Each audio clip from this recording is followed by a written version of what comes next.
Ek gesels nou met Jaco Poelman en hy is van BMT College. Jaco, goeiemôre. Goeiemôre gaan dit. Uit die boonste rakke. Baie welkom hierso. So, wat maak BMT College anders as ander tipiese afstandonderrig instellings? Man, Dawie, ek dink voor ons daarmee aangaan, kom ons begin eers met wat ons dieselfde maak. Ek bedoel, ons is geakkrediteer, ons is geregistreer by al die regte mense. En ons het nog altyd, ek dink die ding wat ons op een kant sit, is dat ons nog altyd probeer het om die nuutste tegnologie toe te pas in ons onderwys. En dan natuurlik die een goeie ding is ons persoonlike diens aan ons studente. Jy weet, ons het 'n baie lae hoeveelheid lektore tot studente en dit gee ons die toegang om actually baie goeie diens en persoonlike diens aan ons studente te verskaf. So, maar by BMT College het jy nie eksamens nie. Nee. Verstaan ek dit reg? Hoe werk dit dan nou? Dis 100%.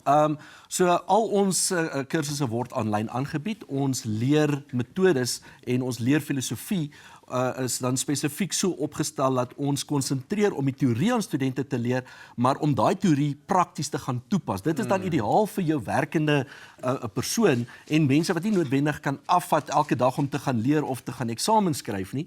En dit maak ideaal vir hulle om hulle studies dan so te voltooi sonder om eksamens te gaan skryf. Wow, so die idee is nou meer praktiese ervaring as om nou noodwendig te gaan sit en iets op papier te skryf.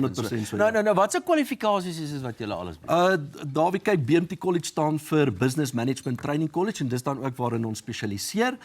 Ons prinsipaal het daar doktorsgraad voltooi in besigheidsbestuur met 'n spesialisering in menslike hulpbronne en op vlak 4, 5, 6 en 7 is waarop ons dan konsentreer en dan mense ook daarin oplei. So dis besigheidsgeoriënteerde Natuurlik en menslike hulpbronne is veral waarin ons baie goed is. Ons personeelbestuur tipe van personeelbestuur, ja, human resources management as ons nou die Engels daarvan gaan. Ja. So behels dit nou goeie soos byvoorbeeld wetgewing en 'n paar praktiese goed hoe om die mense te onderhoude mee te doen en hoe mense te keer en dis. Natuurlik, en dit is dan weer waar die praktiese goeders inkom met ons studies. Jy weet, ons studente moet video's aanlyn maak, hulle moet daai onderhoude wat hulle voer met mense moet hulle opneem en dit word ingegee op hulle as hulle werkstukke waar ons lektore hulle dan toets om seker te maak dat wat hulle doen reg gedoen word. So dis nie noodwendig dat jy nie eksamens skryf nie. Daar's 'n hele klompie goed wat jy moet teruggee. Dis nie 'n geval jy skryf net in, jy kry 'n kwalifikasie. Nee. Kyk, een van die groot goeders wat ons natuurlik doen heel aan die einde na al hierdie baie sekuriteit en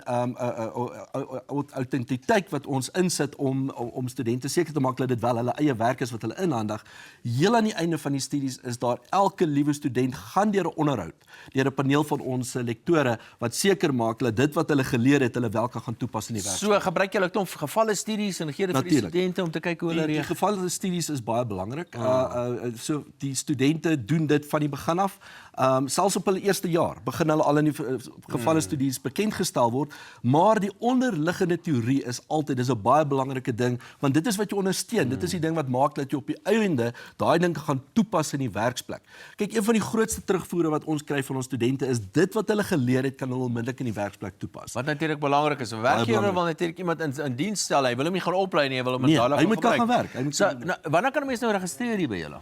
Kyk, daar jy kan enige tyd registreer, dit is wat lekker is van ons en ons aanlyn studies. Die oomblik wanneer jy geregistreer het en jy het jou eerste fooie betaal, het jy toegang tot alles wat aanlyn is. Maar ons het die 2 groot aannames gedurende die jaar, die een wat sluit in Maart en dan jou eerste vakke en take wat ingehandig moet word in April en die laaste ene in September wat jou take moet ingehandig word vanaf Oktober. Jaco Poelman, BMT College, baie dankie dat jy vanoggend by ons gedraai kom. Baie dankie vir die tyd daar. Wat my so interessant is dat met hierdie nuwe wêreld waarin ons lewe, met alles wat aanlyn gedoen word en dis meer, is hierdie wonderlike geleenthede. Onderwys is een van hulle, hier is een van die voorbeelde.